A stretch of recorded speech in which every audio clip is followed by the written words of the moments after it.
Olá! Na história de hoje, vamos ver uma história de amargura, audácia e vingança. Em uma pequena cidade do interior de Pernambuco, onde o calor escaldante do sertão e a poeira das estradas desertas pareciam engolir qualquer vestígio de esperança, Raíssa, uma jovem de 22 anos, buscava algo para mobiliar seu novo apartamento. A vida dela era simples e, como a maioria dos jovens da sua idade, ela procurava opções mais acessíveis para começar sua nova vida. Foi então que, durante uma busca na OLX, ela encontrou um sofá aparentemente em bom estado, por um preço que não poderia deixar passar. O vendedor, um homem de meia idade chamado Cláudio, morava em uma casa isolada nos arredores da cidade. O anúncio era convincente. As fotos mostravam o sofá limpo e sem marcas. O preço parecia bom demais para ser verdade. Quando Raíssa entrou em contato, o vendedor respondeu rapidamente, aceitando sua proposta. Contudo, logo ele pediu que ela fosse até sua casa para retirar o móvel. Apesar de estranhar a insistência, Raíssa não pensou duas vezes e aceitou. Quando ela chegou à casa de Cláudio, algo na atmosfera daquele lugar parecia errado.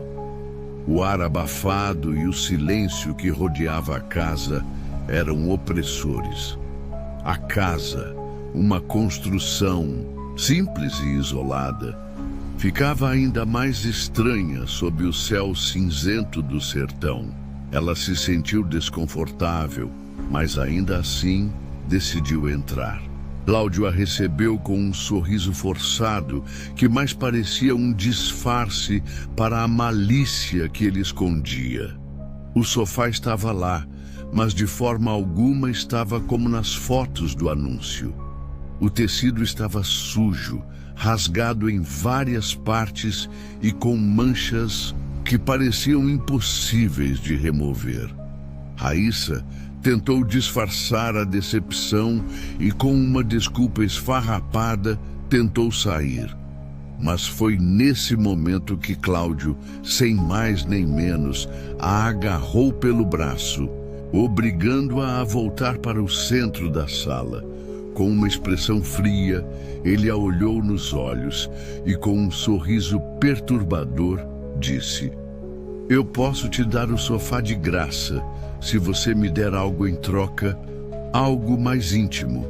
O pânico tomou conta de Raíssa, mas antes que pudesse reagir, ele a empurrou contra o sofá e a violentou ali, em sua própria casa. Ela tentou lutar, gritar, mas a pressão de suas mãos fortes e o peso de seu corpo a faziam sentir-se impotente.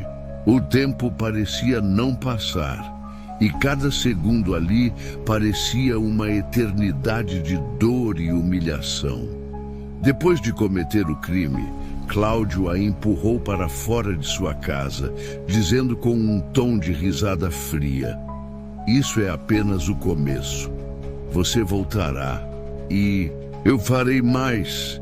Raíssa mal conseguiu dirigir até sua casa, o corpo ainda tremendo pela agressão sofrida. Mas a dor não vinha apenas do que ele havia feito com ela, mas do que ela sentia em seu interior. Uma sensação de inutilidade e raiva misturada com a necessidade de vingança. Ela sabia que sua vida nunca mais seria a mesma. Mas algo dentro dela começou a se transformar. Uma sombra de raiva começava a tomar conta de sua alma. Nos dias que se seguiram, Raíssa se trancou em seu quarto, mas a ideia de vingança a consumia.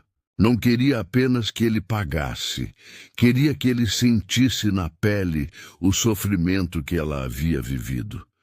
Começou a pesquisar sobre ele, tentando descobrir mais sobre o passado de Cláudio. o que ela encontrou a deixou ainda mais horrorizada. Cláudio tinha um histórico sujo, repleto de crimes não resolvidos. Em junho de 1998, ele fora acusado de estuprar uma jovem em uma cidade vizinha, mas o caso foi arquivado devido à falta de provas. Em setembro de 2003, ele foi acusado de assédio e abuso em um bar, mas novamente a polícia não conseguiu prender o homem, deixando-o livre. A cada caso, ele parecia escapar das garras da justiça, se tornando cada vez mais audacioso e cruel. Raíssa sabia que ele já tinha um histórico de impunidade, mas a raiva dentro dela só crescia. Com o tempo, ela conseguiu, através de fontes anônimas, marcar um novo encontro com Cláudio, fingindo interesse por outro sofá. Ela não o queria mais para si, mas como um troféu que faria parte do plano que agora estava arquitetando. Cláudio, como sempre, aceitou seu pedido e, novamente, ela foi até a casa dele, agora com uma intenção muito diferente da primeira vez. Quando Raíssa chegou à casa de Cláudio, ele estava eufórico, achando que ela estava ali por ele, que ela tinha cedido aos seus desejos mais uma vez. Mas, ao contrário, ela sabia exatamente o que faria. Ela o atraiu até o sofá e, com um movimento rápido e certeiro, o derrubou no chão.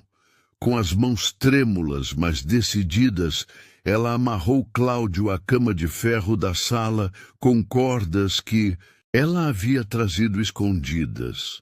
Ele tentou resistir, mas logo se viu impotente diante dela. Você se esqueceu de uma coisa, ela disse com um sorriso frio, aproximando-se dele com uma faca afiada. Eu nunca vou me esquecer do que você fez. E agora será a sua vez de pagar. Raíssa, com uma calma assustadora, começou a torturá-lo. Cortes precisos em seu corpo, feitos com a lâmina afiada, faziam Cláudio gritar de dor, mas ele estava preso e não podia escapar. Cada corte era uma liberação de toda a dor que ela havia sentido. Ela cortou, de forma cruel e meticulosa, partes de seu corpo, fazendo com que ele sentisse a dor de cada pedaço arrancado. Quando chegou a vez de sua virilidade, Raíssa cortou parte de seus órgãos íntimos com uma gilete, e o som do metal tocando sua pele era o eco da justiça que ela sentia em seu coração. Ela o olhou nos olhos e, antes de terminar, disse com frieza: "Você nunca mais vai escapar da dor. Nunca mais." Quando ele finalmente perdeu os sentidos, Raíssa o deixou ali, ainda respirando, mas torturado pela dor e pela humilhação. Ela saiu da casa dele com um sorriso vitorioso nos lábios, mas sabia que o que fizera não a faria voltar a ser quem era antes. O que aconteceu depois de sua fuga foi envolto em mistério. Raíssa nunca foi encontrada pela polícia, mas a cidade nunca se esqueceu de Cláudio, ou melhor, da história que se espalhou sobre ele. Moradores sussurravam sobre a mulher que desapareceu após fazer justiça com as próprias mãos.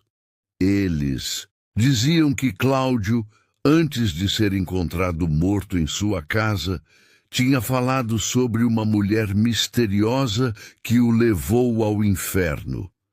Ninguém sabia exatamente o que acontecera, mas o medo de sua memória ainda assombrava o sertão. Alguns até falavam que Raíssa, embora condenada pelo crime, nunca foi presa e que ela vivesse entre as sombras da cidade, procurando novas vítimas ou, quem sabe, esperando a hora certa para fazer mais justiça. A cidade, depois do ocorrido, parecia ter se acostumado com o medo, mas os pesadelos continuaram. Anos depois, uma série de desaparecimentos inexplicáveis começa a acontecer, todos relacionados a pessoas que tinham algum envolvimento com Cláudio ou com a sua morte. As pessoas somem sem deixar rastros, e quando a polícia vai investigar, encontra apenas uma pista, uma gilete como a que Raíssa usou. Ninguém pode afirmar com certeza, mas todos sabem que a sombra dela nunca os deixou. Os desaparecimentos são apenas um lembrete sombrio de que, em algum lugar, a vingança nunca é esquecida e Raíssa ainda cobra. Se você gostou dessa história intrigante e curiosa, não esqueça de deixar o seu super obrigado e deixe seus comentários. O que você achou da história de Raíssa?